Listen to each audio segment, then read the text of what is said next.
Kunja Bihari Gopi Jana Vallabha Girivaradhari Jaya Radha Madhava Kunja Bihari Gopijana Vallabha Girivaradhari Jaya Radha Madhava Kunja Bihari Gopi Jana Vallabha Girivaradhari Jaya Radha Madhava Kunja Bihari Gopijana Vallabha Girivaradhari Yashodanandana Braja Janaranjana Yashoda Indana Braja Jana Ranjana Yamunatira Vanachari Yamuna Tira Banachari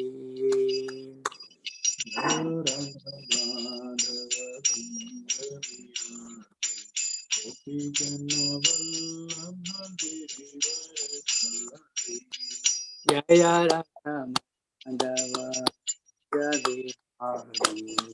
Gopijana Vallabha Girivaradhari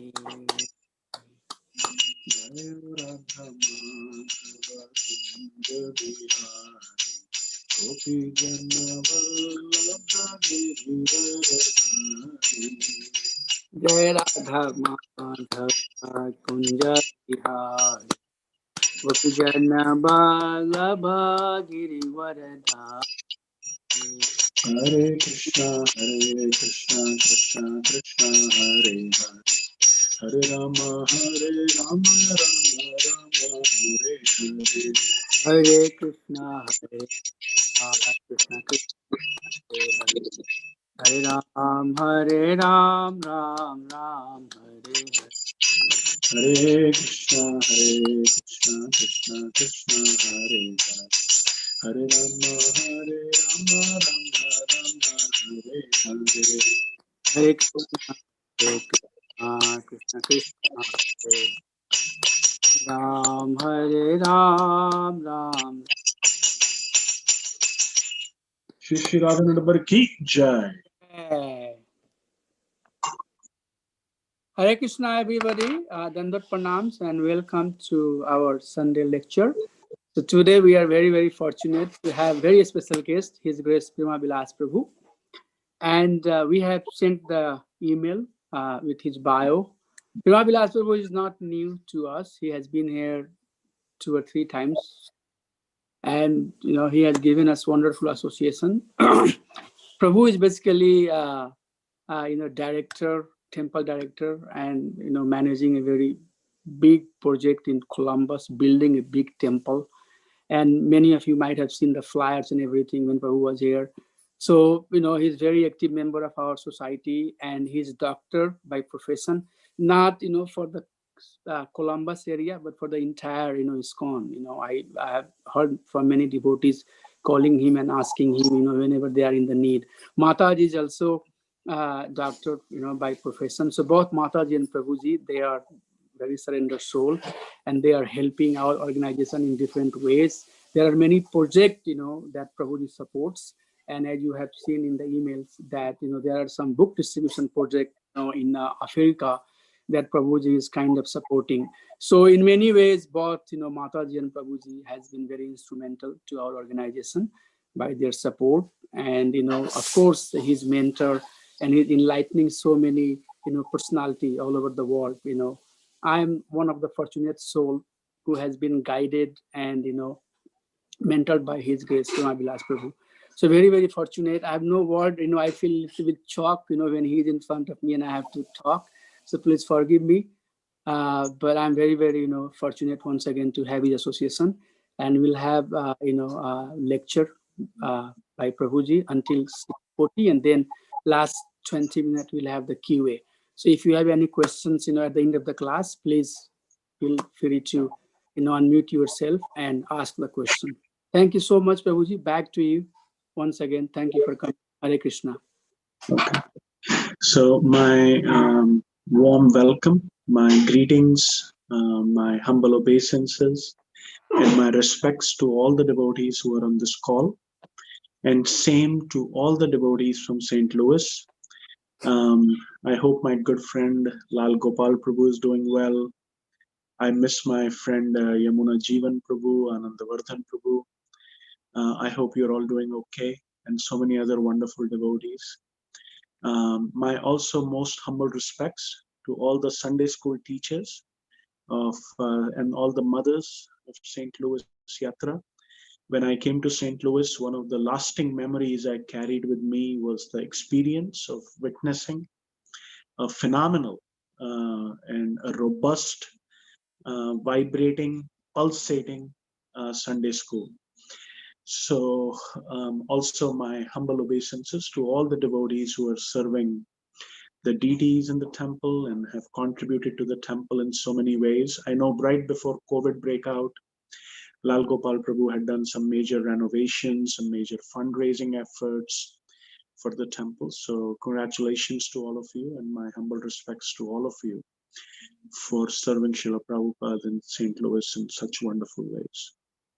So I will chant one verse from Bhagavad Gita as our tradition is, maybe 2 or 3 times. I'll read the translation and purport by Srila Prabhupada. I'll say the Mangal Charan prayers, and then I'll speak for about 25-30 minutes, and we'll leave enough time for Q&A to finish everything by, in 45 minutes or so. So today, the verse I chose was Bhagavad Gita, chapter 17, text 16, the divisions of faith. Um, Text 16 goes like this. Manaha prasada saumyatvam maunam atma vinigraha bhava samshuddhiriti tapo manasam uchyate. So this is chapter 17, text 16, Bhagavad Gita. I don't know, Ramacharya Prabhu, I know I should have told you earlier. I don't know, it's too late to put that verse up on the screen for devotees to see in case they don't have access to Bhagavad Gita. Otherwise, if you have access to Gita or your smartphone, chapter 17, text 16. So if you like, we can put it. I mean, we can do it. Ravi Prabhu, are you there? Yes, Prabhu. Prabhu, can you share the Veda base 1716 Bhagavad Gita? Okay, Prabhu.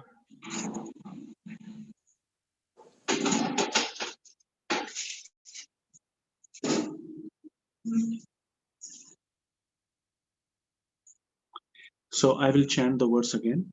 Manah prasada saumyatvam mauna atma vinigraha bhava samshuddhiriti etad tapo manasamuchyate. Translation by Srila Prabhupada. And satisfaction, simplicity, gravity, self-control, and purification of one's existence are the austerities of the mind. Purport. To make the mind austere is to detach it from sense gratification. It should be so trained that it can be always thinking of doing good for others. The best training for the mind is gravity in thought. One should not deviate from Krishna consciousness and must always avoid sense gratification. To purify one's nature is to become Krishna conscious. Satisfaction of the mind can be obtained only by taking the mind away from thoughts of sense enjoyment. If you can, Prabhu, zoom in on the screen a little bit so that everybody can see. The more we think of sense enjoyment, the more the mind becomes dissatisfied. In the present age, we unnecessarily engage the mind in so many different ways for sense gratification. And so there is no possibility of the mind becoming satisfied. The best course is to divert the mind to the Vedic literature, which is full of satisfying stories, as in the Puranas and Mahabharata. One can take advantage of this knowledge and become purified. The mind should be devoid of duplicity, and one should think of the welfare of all. Silence means that one is always thinking of self-realization. The person in Krishna consciousness observes perfect silence in this sense. Control of the mind means detaching the mind from sense enjoyment. One should be straightforward in his dealings and thereby purify his existence. All these qualities together constitute austerity in mental activities. Om Jnanatimirandasya Jnananjana Shalakaya Chakshurunmilitam Yena Tasmai Shri Guruve Namaha. Shri Chaitanya Manobhishtam Sthapitam Yena Bhutale Swayam Rupa Kadamayam Datati Swapadantikam Vandeham Shri Guru Shri Yutapadakamalam Shri Gurun Vaishnavamsha Shri Rupam Sagrajatanam Sahagana Raghunathanvitam Tam Sajivam Sadvaitam Savadhutam Parijana Sahitam Krishna Chaitanya Devam Shri Radha Krishna Padan Sahagana Lalita Shri Vishakhan Vitamscha He Krishna Karuna Sindhu Dinabandho Jagatpate Gopesha Gopika Kanta Radha Kanta Namostute Tapta Kanchana Gaurangi Radhe Vrindavaneshwari Vrishabhanu Sute Devi Pranamami Hari Priye Vanchakalpatarubhyascha Kripa Sindhubhya Evacha Patitanam Pavanebhyo Vaishnavebhyo Namo Namaha Jai Shri Krishna Chaitanya Prabhu Nityananda Shri Advaita Gadadhara Shri Vasadi Gaur Bhakta Vrinda Hare Krishna Krishna Krishna Hare Hare Hare Rama Rama Rama Hare Hare Hare Krishna Krishna Krishna Hare Hare Hare Rama Rama Rama Hare Hare Hare Krishna Krishna Krishna Hare Hare Hare Rama Rama Rama Hare Hare Mukam karoti vachalam pangum langayate giram yat kripatamaham vande Shri Guru Dinataranam Shri Paramananda Madhavam Shri Krishna Chaitanya Ishwaram Srila Prabhupada ki Jai. Okay, devotees. So thank you very much again for this opportunity to share this message with you. So, Ramacharya Prabhu, everybody can hear me clearly. Is it okay, everything? Yes, Prabhuji, pretty good. Everything looks awesome. Okay. So, here Krishna is explaining the essence of austerity, tapasya. Now, we learn from the second canto of Srimad Bhagavatam. We learn from the second canto of Srimad Bhagavatam that when Krishna chose Brahma, who's the founder Acharya of our Sampradaya, Brahma Madhava Gaudiya Sampradaya. Of course, Srila Prabhupada is the founder Acharya of ISKCON, but Brahma, Shri Brahmaji is the founder Acharya of our Sampradaya. When he was the first born living entity born on the top of a lotus, he could only see darkness all around. And we often face that, right? This COVID has been a period of darkness, depression, isolation, misunderstandings, and so many difficulties in this world. So Brahma is sitting atop the top of the lotus flower and he's seeing darkness all around. He's also socially isolated. There is nobody else there, So what does he hear? He heard that one word composed of two letters, tapa. Tapa means austerity, tapasya, penance. So Brahma did tapasya for 1000 years. What was his tapasya? He meditated on Shri Krishna. And what did he saw after that? He saw Krishna, he saw Vaikuntha, he saw the entire spiritual world, he saw the eight-petaled lotus, and he saw and understood the purpose of his existence. So that's the first principle. If we really need to find out what is the purpose of my existence, what am I made for?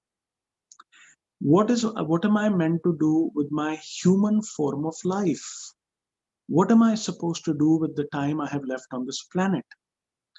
Then one must first of all perform tapasya, penance. One should not look for a quick fix. One should detach oneself from the daily grind of material existence and think deeply. What is the purpose of my existence? What is the role I'm meant to play? And while contemplating these thoughts, one will come to the conclusion that one has to perform penance and tapasya. What is that tapasya? In our Hare Krishna movement, that tapasya means to withdraw the mind from all disturbing influences and to focus the mind on Hare Krishna Mahamantra. That means prolonged periods of chanting, um, creating an environment which is free from disturbing influences, unnecessary distractions, unnecessary dualities, unnecessary activities which entangle our mind in material things. Srila Prabhupada said that um, in Kali Yuga, people are distracted by so many things. And my god brother Chaitanya Charan Prabhu said that Maya has weapons of mass distraction. What are those weapons? Sports, cinemas, stock market, YouTube, Facebook, social media, television, unnecessary talking, unnecessary curiosity to find out what's going on. What is going on, in the news, it's flickering, it's changing always. How is that going to benefit you? So these are all, these are some of the distractions. Yes, we all have to maintain this body, we have to work, we have to maintain our family. Those are our God-given duties. That's our prarabdha karma manifesting itself. Prabhupada said you have a material body, you have to work to maintain it. So you make the best use of the bed bargain. Make the best use of the time you have. Make the best use of this human form of life. Restrain the mind in Ashtanga Yoga. It's called Pratyahara. Yama and niyamas are there. They're very important to follow the four regulative principles.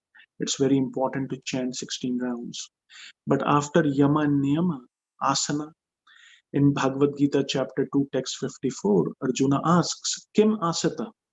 One whose consciousness is merged in transcendence, how does he sit? Now, does Arjuna doesn't know how people sit? Of course he knows how does he sit. How does he walk? Does Arjuna doesn't know how people walk? Of course he knows how people sit and walk.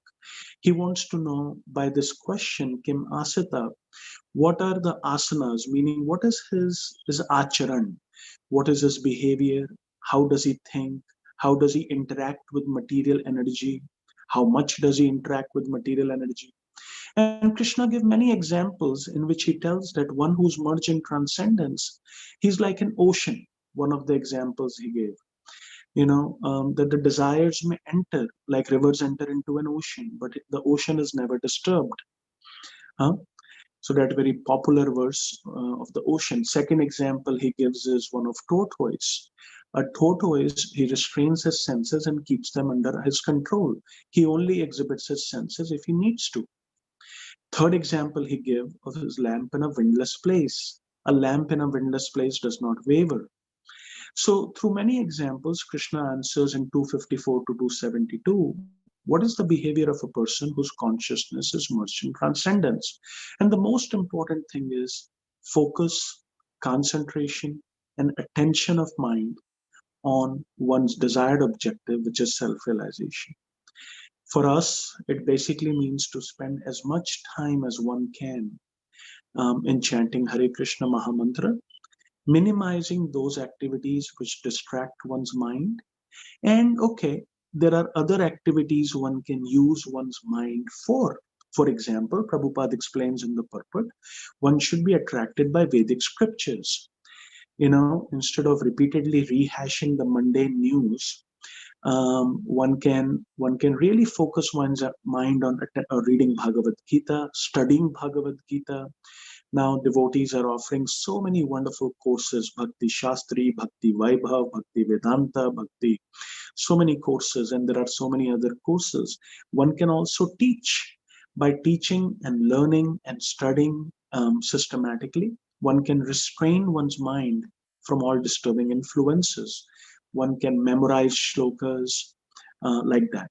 Another way Srila Prabhupada told us to engage the mind is to always engage the mind in Krishna's service.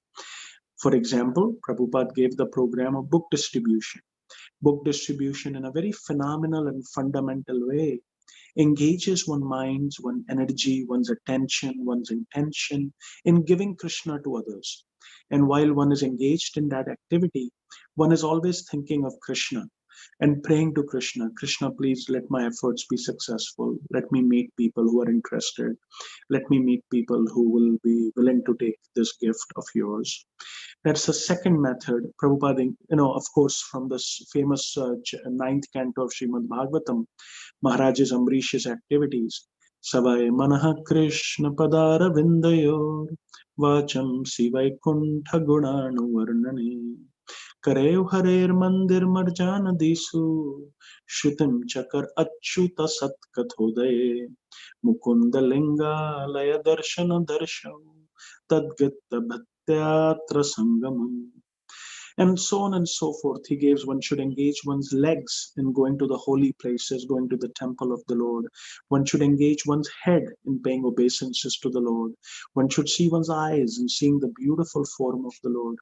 One sense is the ear, and the ear and the tongue can be engaged in kirtan ras. We have this beautiful kirtan rasa. This rasa of kirtan is no different than Goloka Vrindavan. Golekera Prema Harinama Sankirtan. So it is said, Srila Prabhupada writes in Chaitanya Charitamrita Madhya Leela, that we are all anxious to hear Krishna's flute. But this chanting of Hare Krishna Mahamantra, this kirtan of Hare Krishna Mahamantra, is no different than gopis experiencing the sound of Krishna's flute. So one can really get absorbed in kirtan. And for we have seen the children who grew up in our movement, once they pick up harmonium or mridanga or kartals, they are so profoundly influenced by kirtan ras.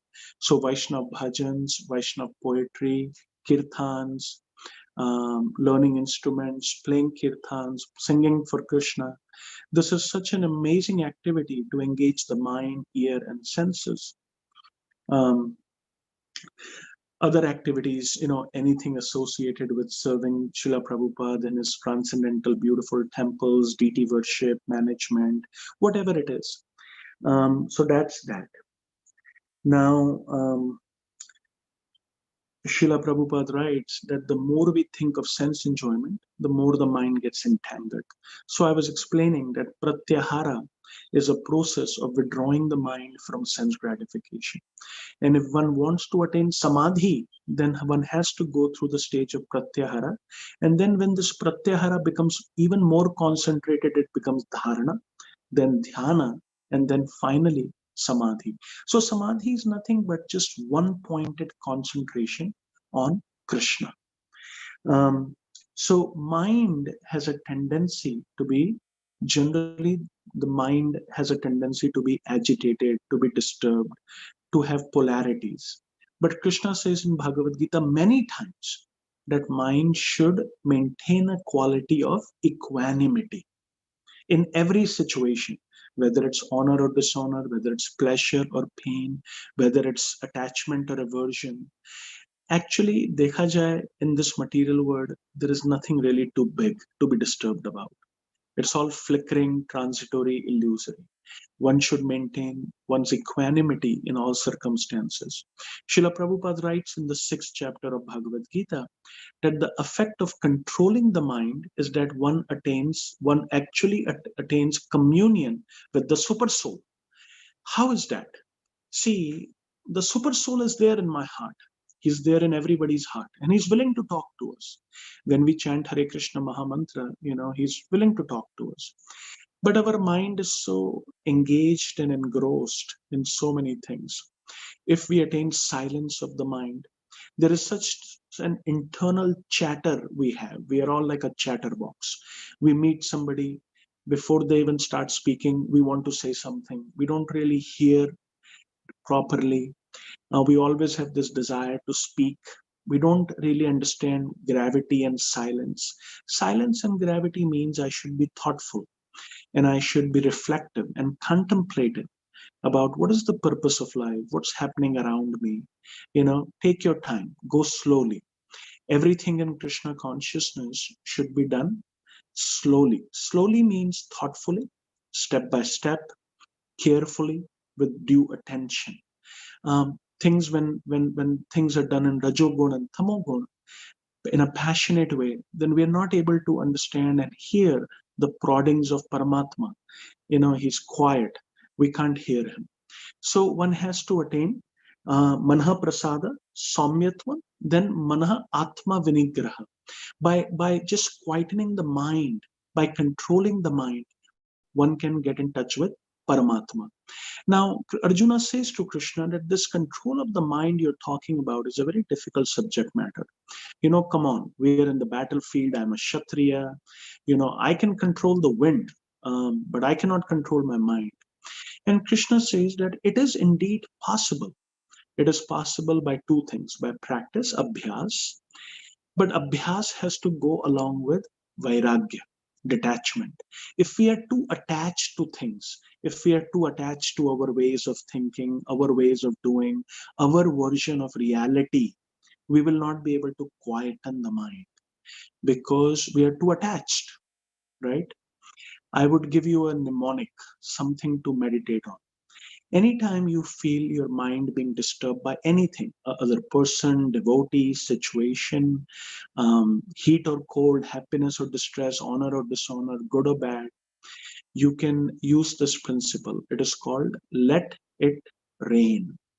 And what it means, rain is a mnemonic. R is to recognize. First recognize what is it that bothering you. Before you react, recognize, find out, do some introspection, do some, what is it exactly that's bothering you. Then A is to accept, meaning once I have recognized whether I like something or not, I have to accept the reality the way it is. I should always train my mind to be where I am, not where I should be or where I could be or how things can be, could be, should be. No. What is the reality? I have to accept people, place, situations, circumstances, life incidents. Everybody is in their own matrix, and everybody's karma plays out differently. I have to accept that this is my karma. I have to accept that this is reality. I have to accept that Krishna wants me to learn something through this situation. So I have to accept the reality. Acceptance means no resistance and no, like, why is it like that? Or, that creates disturbance in the mind. Okay, things are like that. I can wish them to be different. I can wish them to be different. I can wish them to be more Krishna conscious. But at least for now, I have to accept it. So after recognizing and accepting the situation, then I have to investigate. Investigating is where mode of goodness comes in. Mode of goodness means how to deal with any situation in a way which is going to bring me and the people around me to a higher level of consciousness. That requires some time, that requires some guidance sometimes, that requires some prayer, that requires introspection, that requires communication and discussion with the concerned parties. What is the way where, how can I benefit? Here Prabhupada writes in the purport, mind should always be engaged to think of welfare of people, and that includes welfare of oneself. If one is disturbed, one cannot create any benefit to anybody. So one should investigate, take some time. Even if it takes 1 year for you to come up with a response, wait 1 year and come up with a response. Okay. So investigate what is the solution? How can I benefit myself, my community, and the people around me in the best possible manner? And sometimes while you investigate, you will find that maybe there is no solution, or the solution happens spontaneously. You don't need to do anything. So investigate. And then finally, N stands for non-attachment or detachment. If I'm attached to a certain situation in a certain way, a certain outcome, a certain way of doing things, then I'm always going to create disturbance for me and myself because I'm acting on a platform of attachment. Attachment brings misery. Krishna says detachment. Abhyas and Vairagya. Detachment always goes with suitable practice. So my spiritual practice, detachment does not mean detachment from things or places or people, but detachment means detachment from ideas, from identities. Who do I think I am? What is my role? Chaitanya Mahaprabhu said, Na ham vipra, na cha narpati, na vaishyo, no shudro, na ham varni, na cha grahapati, na vanastho yatirva, kintu prodyan nikhila paramananda, purnamritabdhe, gopi bhartu kabad kamalayor, dasa, dasa, dasa, no das. That's detachment. Detachment is I am not this, not this, not this, not this. I'm not this, not this, not this. Neither I am anybody, but I am a humble servant of the servant of the servant of every living entity. Basically, he said, I am a humble servant of the servant of the servant of the damsels of Vraja. Huh? That's his identity. So, identity is very important to define. And N is for non identification, negating one's material identity and acting on a truly spiritual platform. So, let it rain. So Krishna says to control the mind, abhyas and vairagya are important. In the 6th chapter, he gives the benefit of controlling the mind that one can actually attain Paramatma. One can have communion with the Lord sitting within one's heart. But one has to control one's reactive mind and to reach the Paramatma in prayer, in inquiry, in investigation. That Paramatma, please help me, to connect with Krishna in every situation, to ask for his help in every situation before I give my final judgment or pronounce judgment, like that. Um, Silence also means that another way to control the mind, austerity of the mind is so satisfaction. Satisfaction means I should not be hankering over material things. Whenever I see myself hankering, I have to realize that I'm simply going to disturb my mind, which is going to disturb my sadhana, which is going to disturb my spiritual consciousness. So satisfaction, simplicity. Simplicity, if you look at the translation word by word, the word is samyatvam. And Prabhupada says, without being duplicitous toward others. And in the translation, he says simplicity. Simplicity, of course, can mean material simplicity. As simple as one can live, it's good in terms of material things. Then Prabhupada says gravity. Gravity, of course, means gravity of thought, gravity of behavior, gravity of words. One's chosen words are very powerful. They can really kill somebody or make somebody's life. So please be very careful about how you speak in this word. And, Prabhupada explains there is austerity of speech. What is the austerity of speech? Words should come from the depths of truth. They should be truthful, they should be pleasing, they should be beneficial, and they should regularly recite Vedic literature. So we learned about the gravity. Self-control, obviously, self-control is very important for grihastas. What are the 3 things Krishna says are very important for grihastas? One is charity, danam. Second is self-control. Yes, senses can be used for gratification, no problem. You can eat nicely twice a day. As grihastha ashram, one can have one can also satisfy one's desires, but again the principle is that ultimately one should attain control. One should not engage the senses unnecessarily. Unnecessary engagement is discouraged. One time Srila Prabhupada was asked about sex life, and Srila Prabhupada replied, one who has sex once a month is a first class man. One who has sex twice a month is a second class man. One who has sex 3 times a month is a third class man. And one who has sex more than that is a is a fourth class man, He's a Chandala. Another time Srila Prabhupada was asked about sex life. Of course, as young grihastas, I understand, it's difficult. But Srila Prabhupada said something very simple. He said between 20 and 30 years of age, one can have sex once a month. Between 30 and 40 years of age, one can have sex once in 3 months. Between 40 and 50 years of age, one can have sex once in 6 months. And after 50, one should give it up.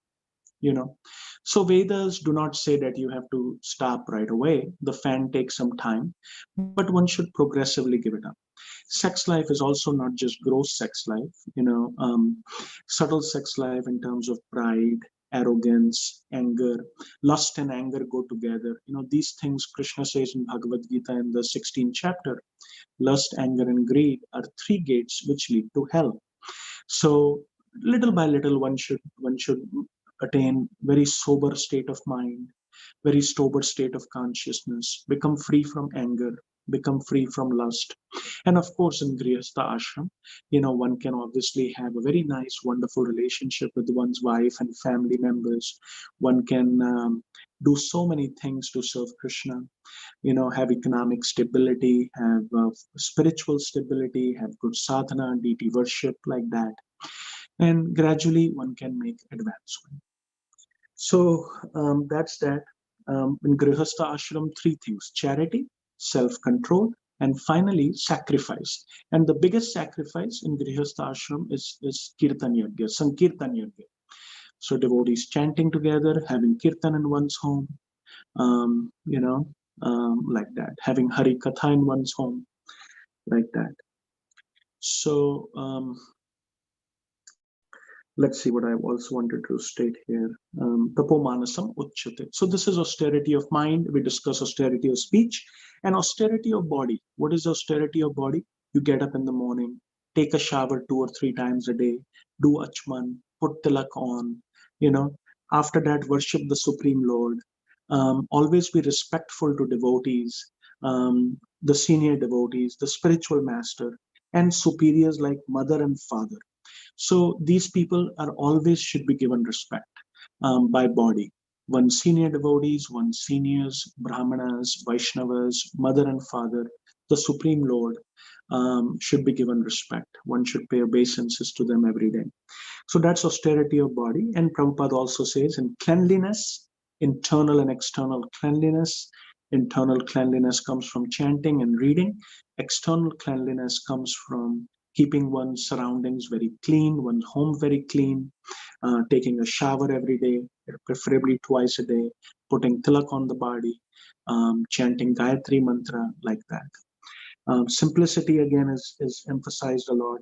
Celibacy and non-violence. Prabhupada says non-violence could mean not giving Krishna consciousness to others is violence. So one should always be eager to share Krishna consciousness with others, whether it's one family, one's friends, one's neighbors, or if one has a little bigger circle, or if one has empowerment with other people. So I'll stop here just to kind of bring it to the attention. Austerity of body, mind, and speech. Austerity of body and speech is easier if austerity of mind is there. If the mind is engaged in sense gratification, then austerity of body and speech is impossible. Austerity of body and speech follows austerity of the mind.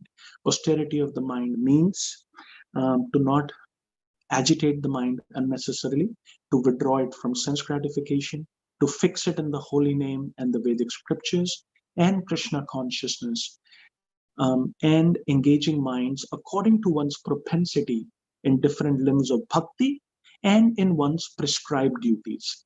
One's mind, while one is doing his prescribed duties, Prabhupada said for Arjuna to release arrows in the battlefield was transcendental. Similarly, we all have our dharma, we all have our duties to do. Doing one's duties, offering the results to Krishna is also transcendental. So doing that, not having too much free time on our hand. If one has free time, then one should plan accordingly. One should utilize one's free time in maximizing one's hearing and chanting. So I'll stop here. I'll open it up for questions and answers. Thank you, Prema Vilasa. It was a very critical lecture. Thank you so much. A lot of important information to take and apply in our life. Really appreciate. Thank you so much, Prabhuji. So, dear devotees, this is the time you can unmute yourself and ask question as it comes. Thank you.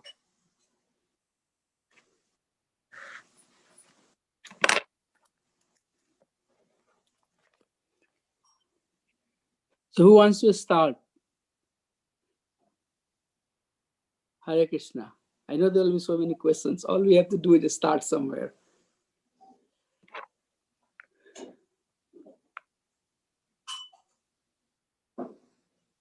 Let's start with Jiona Mataji.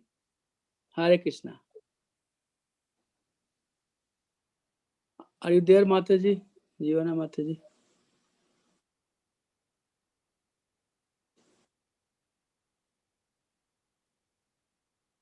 We cannot hear you, Mataji. I know that you are.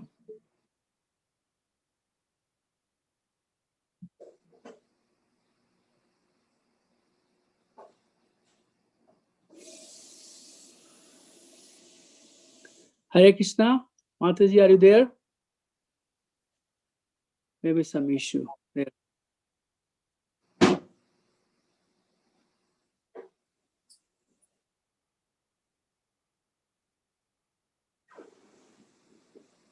Yeah, Mataji is saying that I'm here, but some sound issues. I can hear some glitch there. Okay, Rupa Vilasa, anything?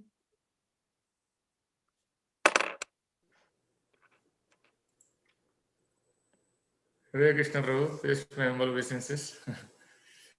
Prema Prabhu, thank you so much for addressing us here, same place. Rupa Vilas Prabhu, please accept my most humble obeisances. You are so kind, Prabhu. So you have given us very, very nice practical tips. And I really appreciate that. Many of the point you told is really applicable to us. And I don't have any other questions other than to appreciate you that how you are engaged 24 hours in Krishna's service and how you are inspiring everybody in your congregation and others also. So thank you, please, my humble obeisances. Thank you, Rupa Vilas Prabhu. Thank you for your kind words. Much appreciated them.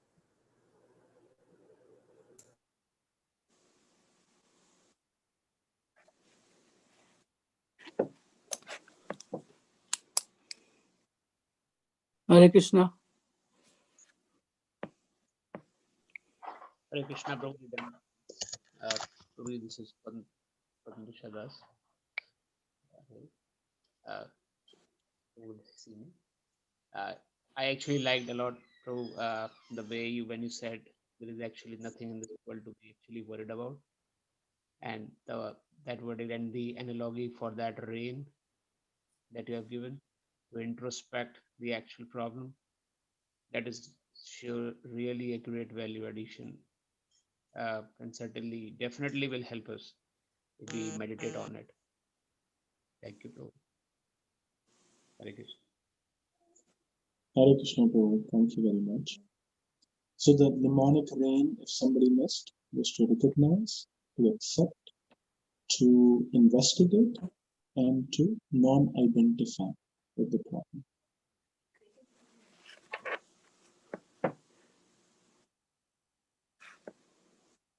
Gopal Prabhu, are you there? Anything?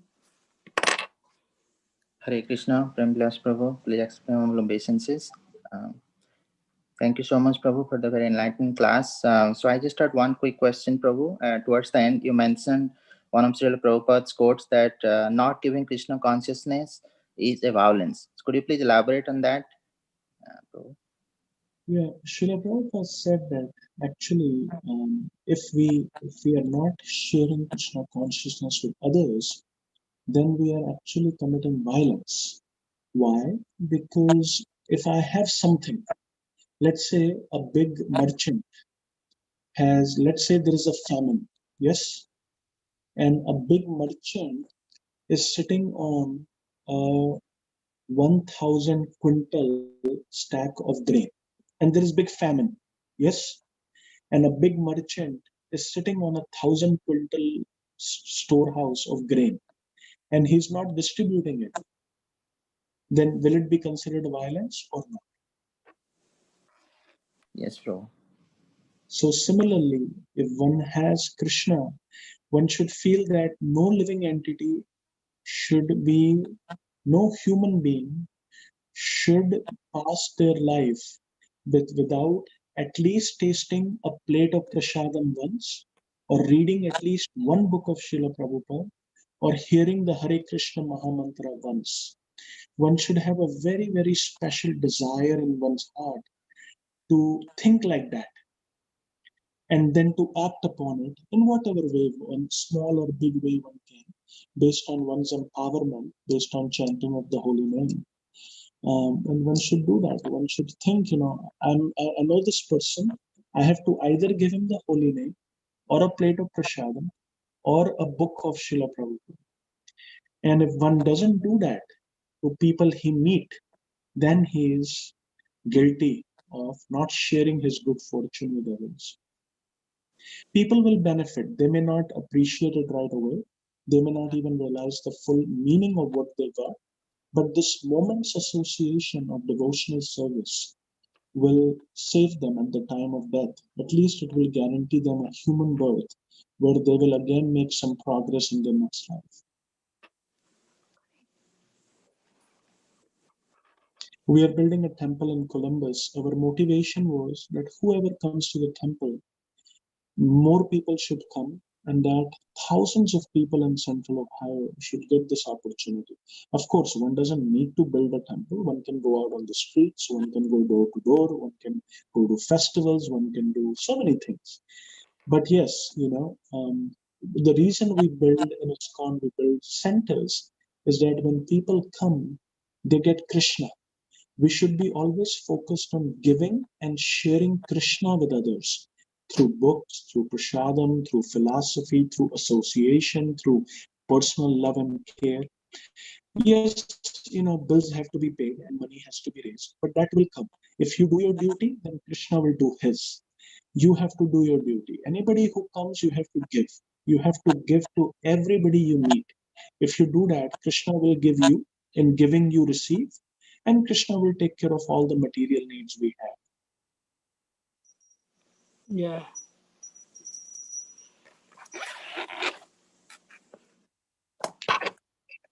So Rath Yatras, festivals, it's basically a festival of giving.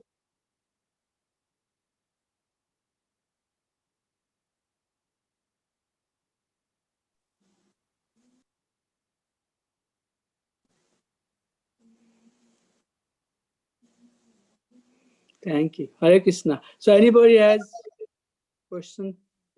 You can go ahead and unmute yourself if you like. Hare Krishna Prabhu. Hari Bol, Venugopalan. My name is Venugopal. Please accept my humble obeisances, Prabhu. Thank you for the nice evening lecture, Prabhu. Prabhu, could you elaborate on the mnemonic, the last N part? I think I missed the non-identification part a little bit. Non-identification means, let's say I have a certain identity crisis. I think I am, so this person should do like this. I am this, this person should behave like this. Or non-identification means that I have a certain identity, or you can say a certain idea of how things should be. Okay. If I have certain ideas of how things should be, if I have certain preconceived notions, then my ideas and my notions would always be challenged. Okay. And that will create disturbance in the mind. So non-identification means to always remain in the present, to always remain in the consciousness that in spiritual life, if I don't consider myself lower than others, that I'm going to be on for a very, very, very bumpy ride. Okay. In spiritual life, especially, if I don't convince my mind that I am lower than others, everybody is superior and everybody is worthy of my respect, then I'm going to have a lot of problems. If I live in a bubble, I'm going to be in a problem. If I live in an illusory reality, see, when we say illusion, see, non-identification means my mind is material and my mental anxieties, my mental disturbances, they're also material in many ways. They arise from deeper sense of ahankar, So I have to non-identify. I have to say, what would identification look like? Identification look like Here's a problem. It's this person's fault. He's like this. This is the situation. This is bad. This is good. This is all identification with the mind and material mental processes of attachment and aversions, of likes and dislikes. Non-identification is I observe my mind from a distance. I don't identify with those thoughts. I identify myself as a humble servant of devotees. From that platform, I can then see the situation clearly. I can overcome illusion. Just like lust is real, greed is real, anger is real, illusion is also real. Of thinking things or seeing reality, either incomplete reality or distorted reality or perverted reality, like that.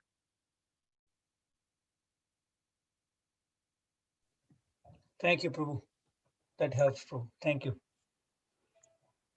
Okay, Ramacharya Prabhu. So we can stop here and we can say, is there anything else before we finish? We'll see if there is anything. I saw Deepika Swain Mataji was unmuted for some time, so I'm not sure if she has anything. Veena Mataji sounds like she want to talk something. Hare Krishna, Yes, Prabhuji. Hare Krishna. Prabhuji, I have I would like to share one experience, which is very common, and then my question. So, everybody has different levels of bhakti, and even though non-Krishna devotees as well. So sometimes I meet friends who is going through some problem in life, and with good intention, when I try to mention a little bit about Krishna to them, I immediately see their reaction. They are not very receptive. So in that case, should we try again and face the rejection?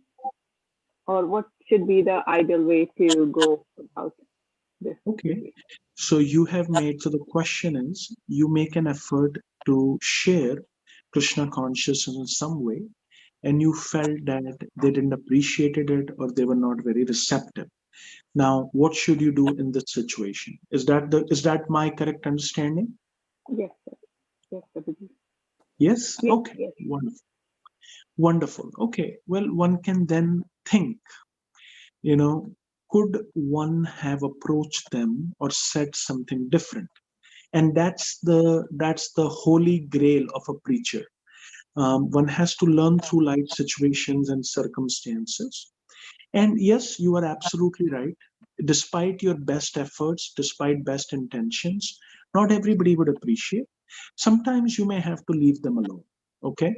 If they are not appreciative and you think they're going to be offended by it, then as Madhyam Adhikari, you have to ignore the envious. Okay. You have to determine as a Madhyam Adhikari whether they are innocent or they're envious. You give your love to the Supreme Lord. A Madhyam Adhikari does four things. He gives his love to the Supreme Lord. He shares his love with the devotees. He show mercy to the innocent, and he ignore the envious. You have to see very, very honestly and carefully analyze whether they are in the category of innocent, or innocent could mean that they just probably were not ready at that time. You can try again, or maybe the approach was probably not the right way. There could be another approach. So that is innocence. But if you really feel that they're not going to be appreciative, then you can let the Maya do its own job. Maybe they will be receptive some other time in their life. Okay. You can always pray for them. And other thing is you can do is you can always keep a connection with them, even if it's non-Krishna conscious. You can just be a well-wisher, be connect with them. One way I have seen is prasadam is something which everybody loves. A good book, maybe a book which is not so directly Krishna conscious, maybe a alternative approach for them, you know. Um, Everybody likes to attend a good festival, like we have sometimes like a Rath Yatra or Janmashtami. People like to go, I like to go to a nice festival. So there are other avenues you can explore. So the answer to the question would be, first introspect and investigate if you have done everything you could, and the approach was correct. Number one. Number two, see if they're in the category of innocent or envious. If they're in the envious category, then you may not be able to give them Krishna consciousness directly, but you can keep friendship with them, wish them well, pray for them, keep a nice relationship with them if possible, to whatever degree it's possible. And otherwise, you may have to just ignore them until Maya makes them ready for Krishna consciousness. Believe me, every dog will have its day, they say in America. So they will come also become ready at some point. Okay. Um, and if they are in the category of innocent, then of course you can reach out in other ways like festival or prasadam or maybe something you can think of, Paramatma, whatever inspiration Paramatma gives you. Yeah, but definitely don't write them off right away. Just wait, take your time. You can always pray for them and wish them well, and that will go a long way in their spiritual evolution. Thank you, Prabhuji. Hare Krishna. Hare Krishna, Prabhuji, Dandavat Pranam. Dandavat. Prabhuji, just following question to Mataji's question. So does same thing is applicable for for family members also? Suppose, for example, a husband is Krishna conscious, um, and like rest of the family is like not, or they are like, or vice versa, whatever. So does like same thing applicable for the families also, like for family members, or is No, that's a more complex issue. If the husband is a devotee or the wife is a devotee and rest of the family is not, is that the question? yes, Prabhuji? That's a very difficult situation, and it's a very unfortunate situation. Um, Now, as long as the family members, generally speaking, family members are in the category of innocent, they may not have the same interest, and that's okay. As long as, first of all, you are in a situation where you are with your immediate family members and they don't share the same views and you have tried your best. The best thing, I feel that there are several ways to answer this question. First is that family members should have extreme degrees of patience and understanding and love with other family members. And sometimes we see that despite one's best efforts, children, for example, may not take up Krishna consciousness. We see that in case of Bhakti Vinod Thakur, he had 13 children. We hear about Bhakti Siddhanta, we don't really hear about others. Prabhupada had 5 children. We don't really hear about them. His grandchildren became devotees, but his children never became devotees in the sense we think of devotees.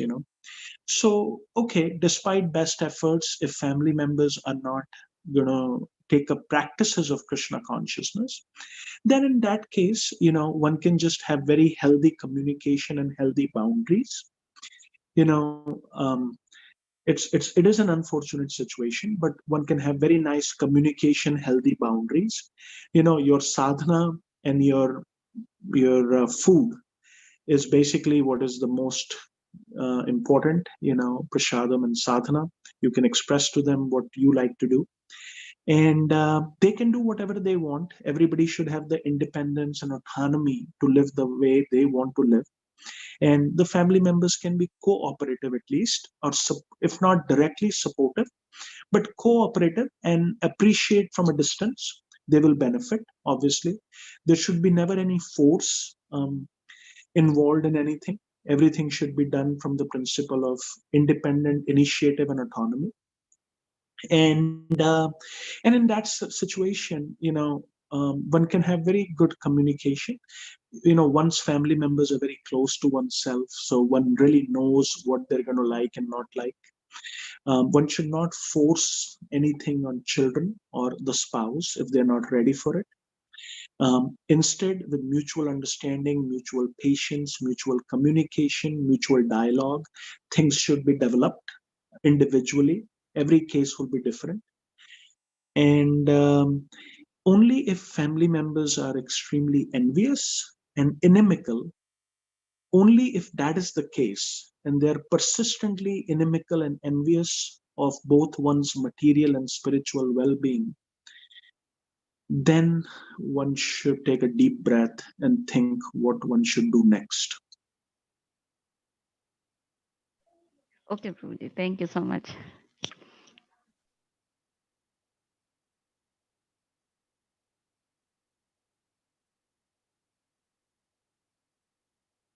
Ramacharya Prabhuji, you are on mute.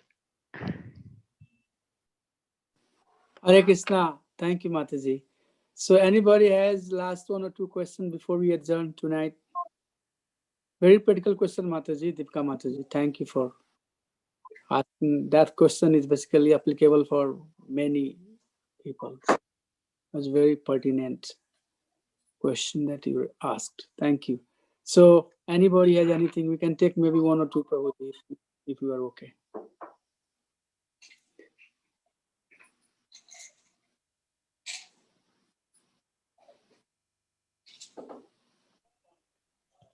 Prabhuji, if nobody has, I have one more like little thing.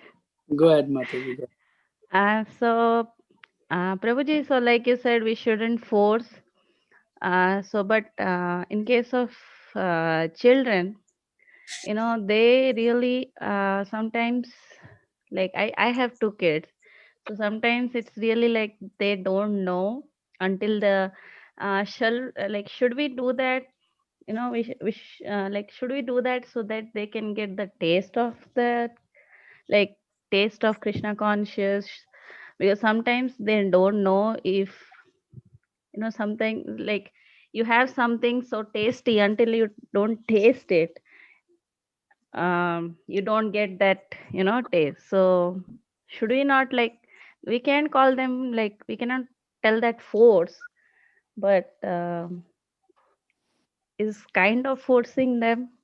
Like, suppose they don't want to, like, sometimes we also don't like to read some, like, in my school days I didn't like history, but I had to read history so that you know, I could pass that, like, get good marks or something. So for like kids, is it not like we should tell them, like, at least you should start that so that you know it is good or bad? You should like, sometimes it is kind of forcing, right? Yeah. So, a few thoughts about children and force. Now, parents are natural well-wishers of children, and even if you're not devotees, the parents, raise children with discipline and love and care, and they would obviously advise children what to do, what not to do. That is all part of a normal parent-child relationship. Okay, that's one thing. Second thing is there are things which are very enjoyable. So we talked about material things. You would obviously wake your child up, force him to go to school. You will encourage him for education. You would encourage him to eat healthy. You would encourage him to choose wise and good friends. You would encourage him not to be on the street corner at midnight. These things are there anyways. Now, these are material things. When it comes to spiritual life, Krishna consciousness has many relishable things. For example, prasadam. For example, kirtan. For example, association of devotees in festivals, Sunday feast, friendships devotees children make when they grow up.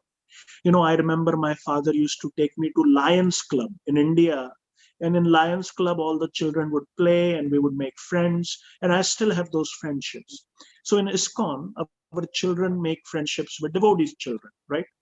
So these are things which are relishable. Festivals, maybe trips to either New Vrindavan or India or spiritual trips. These are relishable.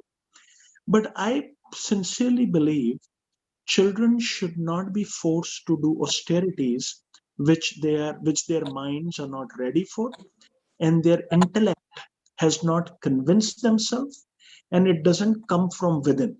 That's one. And second of all, children should never be forced to chant the Hare Krishna Maha Mantra, because even for adults, even for adults with full conviction and with full initiative, and it's my own choice. Nobody forced me to chant Hare Krishna. I took it myself. I still find it difficult, and I still find sometimes not good. If there is if there is expectation from parents, if I'm going to be a good child, bad child, children want to please the parents. So if they are chanting to please their parents, if they are chanting to for some artificial peer pressure, or in the house it is said, on a dinner table, look at his child, they are chanting and they are such good devotees. What will happen is that will actually create a negative effect. And in some cases, it may, once a child grows up, when he's independent, he may not take up chanting, and he may never take up chanting. Also, sometimes parents may force, but the parents may disappoint the child. It also happens, that the child may see that the relationship between mother and father was not what he expected. Maybe there could be some trauma, which we may, not knowingly, but happens. Things happen, or the child may have some resentment against the parents. Then he will definitely not chant Hare Krishna, because in his subtle ego, in his subtle body, he would associate that with a negative experience.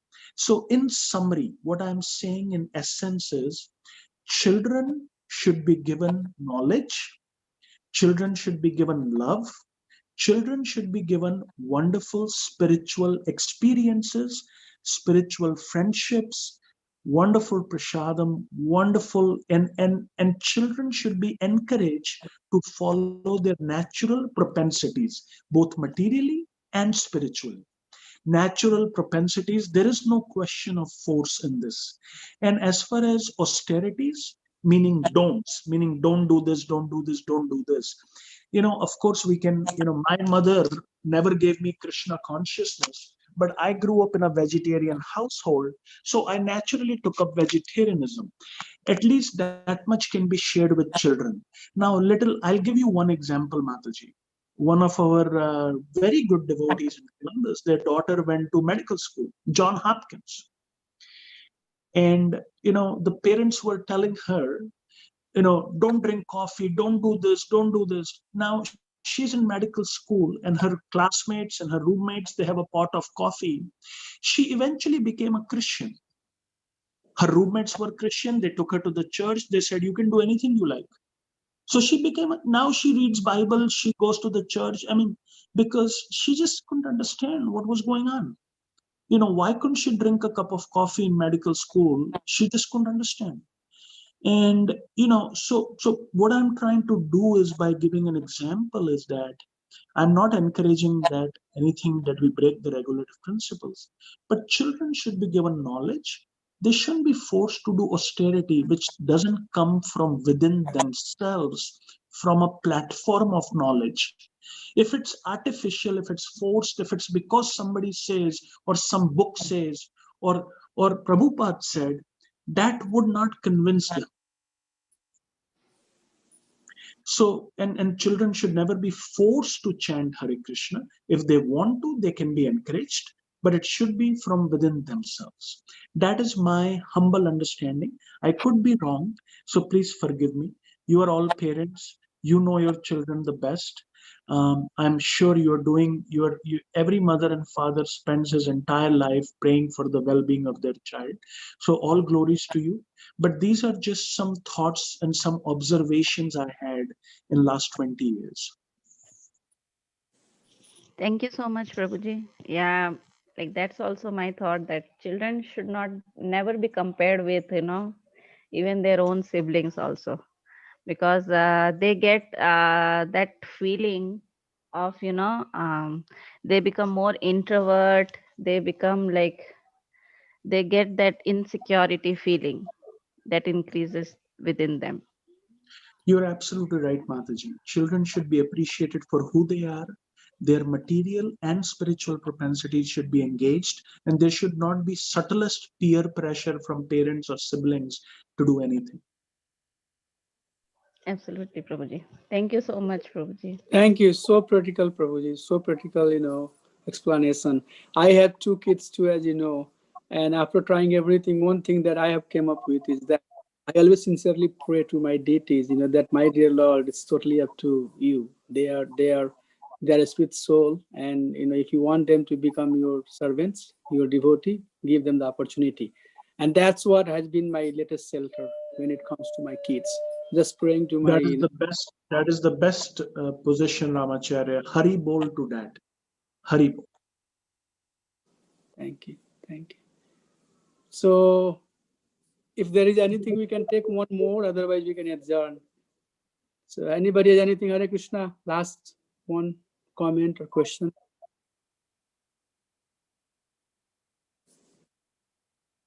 Thank you so much, Prabhuji, for coming up and giving us your association. It was very, very enlivening, very practical class that we can take and apply in our life. So thank you so much for being so kind. We had our entire congregation tonight watching you and taking your association. We are watching in a family. As you know, this is a COVID time. So with each login, there are 4 or 5 devotees like me, my wife, and kids are watching. Likewise, everybody is watching with their family. So we had so many devotees taking your association and getting basically enlivened by your practical examples and stories, and overall very beautiful. I loved it. So thank you so much once again for giving your time. I know you are very, very busy, but you managed to come and give us your association. Really appreciate from the bottom of my heart. We'll have the Vaishnava pranams, and then we'll adjourn. I see so many chat messages coming here. Thank you, Prabhu. Wonderful lecture. So I will have so many other feedback later also. Appreciating your support, Prabhuji. So Thanks, thank you. Ram. Thank you. Thanks, Ram. So we'll have the Vaishnava pranams and then we'll adjourn. Vanchakalpatarubhyascha kripa sindhubhyaiva Symbol Bhakti Vrind ki jai. Thank you so much. His Grace Vilas Prabhu ki jai. Shri Bhakti Vedanta Swami Sri Prabhupada ki jai. Symbol Bhakti Vrind ki jai. Nitai Gaur Premanandi Hari Hari. Thank you, Prabhu. Hare Krishna. Thank you, everybody. Dandot pranams. Hare Krishna. Hare Krishna, Prabhu. Thank you. Hare Krishna. Thank you, Prabhu. Hare Krishna, Prabhuji. Thank you so much. Thank you. Hare Krishna. Hare Krishna, Prabhu. Thank you very much.